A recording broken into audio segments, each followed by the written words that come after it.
ಉತ್ತರ ಕನ್ನಡ ಜಿಲ್ಲೆಯ ಅರಣ್ಯವಾಸಿಗಳ ಹೋರಾಟಕ್ಕೆ 34 ವರ್ಷಗಳು ಪೂರ್ಣಗೊಂಡಿವೆ.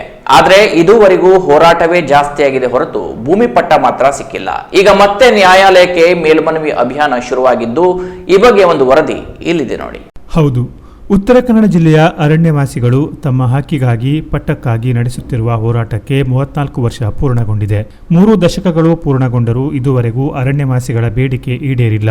ಸರ್ಕಾರ ಅರಣ್ಯವಾಸಿಗಳ ಅರ್ಜಿಯನ್ನು ಪುನರ್ ಪರಿಶೀಲನೆ ನಡೆಸದೆ ತಿರಸ್ಕರಿಸಿದ ಹಿನ್ನೆಲೆಯಲ್ಲಿ ಇನ್ನೊಮ್ಮೆ ಮೇಲ್ಮನವಿ ಅಭಿಯಾನಕ್ಕೆ ಇವತ್ತಿಂದ ಚಾಲನೆ ಸಿಕ್ಕಿದೆ. ರಾಜ್ಯ ಸರ್ಕಾರ ನ್ಯಾಯಾಲಯದ ಆದೇಶದಂತೆ ತಿರಸ್ಕರಿಸಿದ ಅರಣ್ಯವಾಸಿಗಳ ಅರ್ಜಿಯನ್ನು ಪುನರ್ ಪರಿಶೀಲನೆ ನಡೆಸಬೇಕಾಗಿತ್ತು. ಆದರೆ ಅರ್ಜಿ ಪುನರ್ ಪರಿಶೀಲನೆ ನಡೆಸದ ಹಿನ್ನೆಲೆಯಲ್ಲಿ ಈಗ ಮೇಲ್ಮನವಿ ಅಭಿಯಾನ ಮತ್ತು ಅರಣ್ಯವಾಸಿಗಳ ಮಹಾಸಂಗ್ರಾಮಕ್ಕೆ ಇವತ್ತು ಚಾಲನೆ ಸಿಕ್ಕಿದೆ.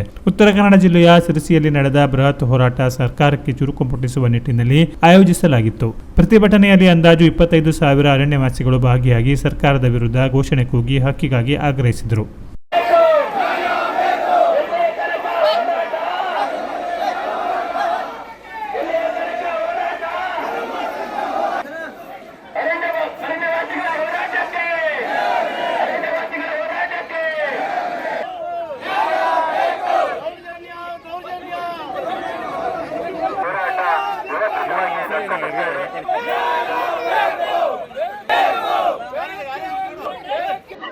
ಕೇಂದ್ರ ಸರ್ಕಾರ ಮತ್ತು ಸುಪ್ರೀಂ ಕೋರ್ಟಿನ ನಿರ್ದೇಶನ ಮಾರ್ಗದರ್ಶನ ವ್ಯತಿರಿಕ್ತವಾಗಿ ಕರ್ನಾಟಕ ಸರ್ಕಾರದ ಮುಖ್ಯ ಕಾರ್ಯದರ್ಶಿಗಳು ಇವತ್ತು ಅರ್ಜಿಗಳ ತಿರಸ್ಕಾರವನ್ನ ಪಟ್ಟಿಯನ್ನು ಕೇಂದ್ರ ಸರ್ಕಾರ ಸುಪ್ರೀಂ ಕೋರ್ಟ್ ಕೊಟ್ಟಿದೆ.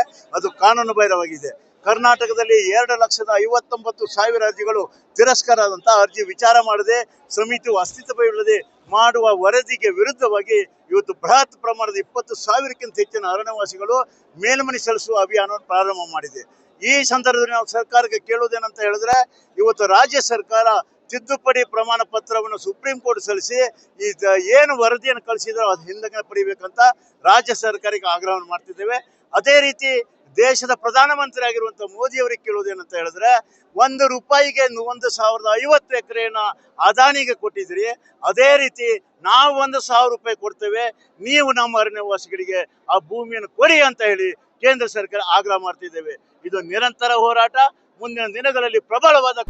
ಇನ್ನು ಉತ್ತರ ಕನ್ನಡ ಜಿಲ್ಲೆಯಲ್ಲಿ ಒಟ್ಟು 75,000 ಅರಣ್ಯವಾಸಿಗಳು ಇದ್ದಾರೆ. ತಮ್ಮ ಹಕ್ಕಿಗಾಗಿ ಕಳೆದ 3 ದಶಕಗಳಿಂದ ಹೋರಾಟ ಮಾಡಿಕೊಂಡು ಬಂದಿದ್ದಾರೆ.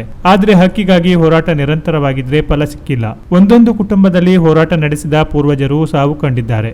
ಆದರೆ ಹಕ್ಕಿಗಾಗಿ ನಡೆಯುತ್ತಿರುವ ಹೋರಾಟವನ್ನು ಮುಂದಿನ ಪೀಳಿಗೆಯವರು ನಡೆಸಿಕೊಂಡು ಬಂದಿದ್ದಾರೆ. ಈಗ ಮತ್ತೆ ಸರ್ಕಾರದಿಂದ ಲೋಪವಾದ ಹಿನ್ನೆಲೆಯಲ್ಲಿ ಮೇಲ್ಮನವಿ ಅಭಿಯಾನಕ್ಕೆ ಅರಣ್ಯವಾಸಿಗಳು ಮುಂದಾಗಿದ್ದಾರೆ. ಕಳೆದ 30 ವರ್ಷದಲ್ಲಿ ಸಾಕಷ್ಟು ರೀತಿಯಲ್ಲಿ ಸರ್ಕಾರದ ಗಮನ ಸೆಳೆಯಲು ಹೋರಾಟ ನಡೆಸಿದ್ದಾರೆ. ಈಗ ಮತ್ತೊಂದು ಮಹಾಸಂಗ್ರಾಮಕ್ಕೆ ಅರಣ್ಯವಾಸಿಗಳು ಮುಂದಾಗಿದ್ದಾರೆ. ಸತತವಾಗಿ 34 ವರ್ಷದಿಂದ ನಮ್ಮ ರವೀಂದ್ರ ನಾಯ್ಕರು ಹೋರಾಟ ಮಾಡ್ತಾ ಇದ್ದಾರೆ. ಏನ್ ಆಶ್ಚರ್ಯ ಆಗ್ತಿದೆ ಅಂದ್ರೆ, ನಂದಿದು 3ನೇ ತಲೆಮಾರು ಅತಿಕ್ರಮಣದಲ್ಲಿ. 3ನೇ ತಲೆಮಾರಿಂದ ಅತಿಕ್ರಮಣ ಅರ್ಜಿಯನ್ನ ಕೊಡ್ತಾನೆ ಬರ್ತಾ ಇದ್ದಾರೆ. ಆದ್ರೆ ಯಾವ ಸಮಸ್ಯೆನೂ ಬಗೆಹರಿತಾ ಇಲ್ಲ. ಈಗ ತುದಿಯಲ್ಲಿ ಬಂದಿದೆ.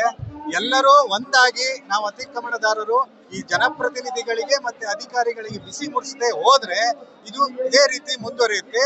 ಈಗೇನು ಒಗ್ಗಟ್ಟಿದೀವಿ, ಇದಕ್ಕಿಂತ ಜಾಸ್ತಿ ನಾವು ಬಲ ಪ್ರದರ್ಶನ ಮಾಡಿ ಯುವಕರು, ಯುವತಿಯರು, ಮಕ್ಕಳು ಎಲ್ಲರೂ ಬಂದು ಮುಂದಿನ ದಿನ ಈ ಹೋರಾಟ ಎಲ್ಲಿಗೆ ಹೋಗಿ ಮುಟ್ಟುತ್ತೆ ಅಂದ್ರೆ ಜನಪ್ರತಿನಿಧಿಗಳು ನೆನ್ಸ್ಕೊಳ್ಲಿಕ್ಕೂ ಇಲ್ಲ ಏನ್ ಆಗ್ಬೋದು ಅಂತ ಬೇಜವಾಬ್ದಾರಿತನನ ತೋರಿಸ್ತಾ ಇದ್ದಾರೆ. ಆದ್ರೆ ಖಂಡಿತ ನಾವು ಯುವಕರು ಅವರಿಗೆ ಬಿಸಿ ಮುಡಿಸ್ತೀವಿ. ಯಾವ ರೀತಿ ಅಂದ್ರೆ ಅವರು ಅದನ್ನ ಸಾಯೋವರೆಗೂ ನೆನ್ಪಿಟ್ಕೋಬೇಕು. ಒಟ್ಟಾರೆ ಇವತ್ತು ಉತ್ತರ ಕನ್ನಡ ಜಿಲ್ಲೆಯ ಅರಣ್ಯವಾಸಿಗಳ ಹೋರಾಟ ಮತ್ತಷ್ಟು ಬಲವಾಗಿದೆ. ಹಕ್ಕಿಗಾಗಿ ಹೋರಾಡುತ್ತಿರುವ ಅರಣ್ಯವಾಸಿಗಳಿಗೆ ಫಲ ಸಿಗಲಿ ಎನ್ನುವುದೇ ಎಲ್ಲರ ಆಶಯ. Canara plus news, Sirsi.